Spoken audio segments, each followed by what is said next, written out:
ABC7 News, on your side at noon. It's back to school season. For many parents, that's new backpacks, some right now fashionable clothes and sneaks. But if that kid's going off to college, it is a completely different challenge. And our guest this time warns those challenges can be both fiscal and physical. Dr. Thomas Nguyen joins us from the Virginia Spine Institute. He's a pain specialist. Doctor, great to have you with us. Thanks so much. College move-in isn't just to pat him on the head and tell him to be good. It's boxes, it's furniture, it's moving. Yes, it's a lot of moving, and most people aren't prepared for it. You're into the emotions of the day and getting your kids off, but you're not prepared for how much moving and lifting and strenuous activity you're going to be doing that Now, day. you may have loaded up the car, that's one thing, but then you have to get it out, and there's everybody else all doing the same sort of thing. So there's anxiety, I'm sending my kid off and all that goes with it.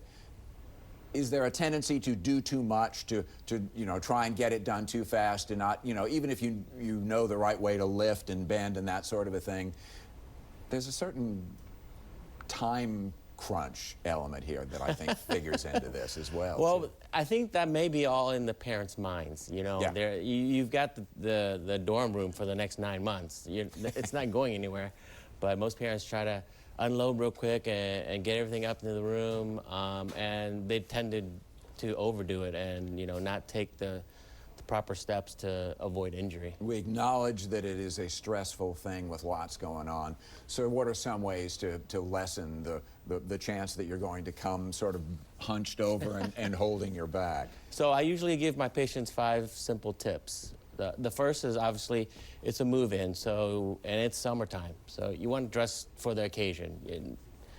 Easy, light clothing, good, comfortable, supportive shoes. A lot of parents come in flip-flops and slides, and they'll twist an ankle here or there. The second tip is, use smaller boxes.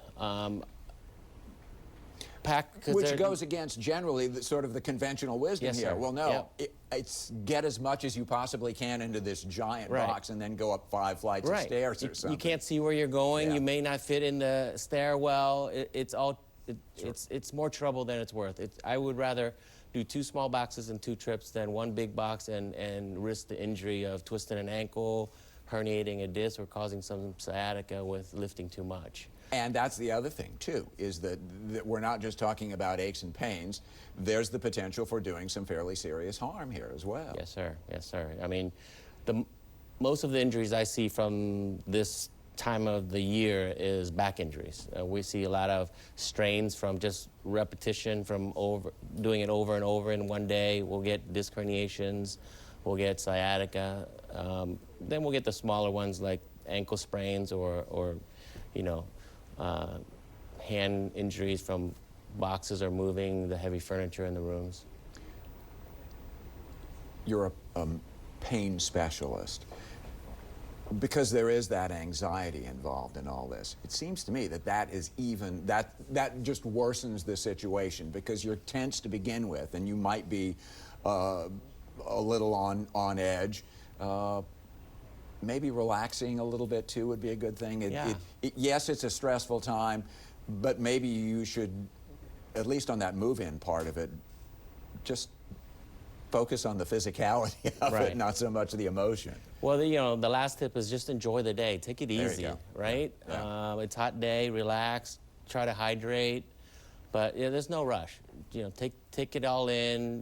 Maybe before you start moving, do a quick trial run to the dorm room. See where the potholes are, see how tight the stairwells are, how many floors are you going to go.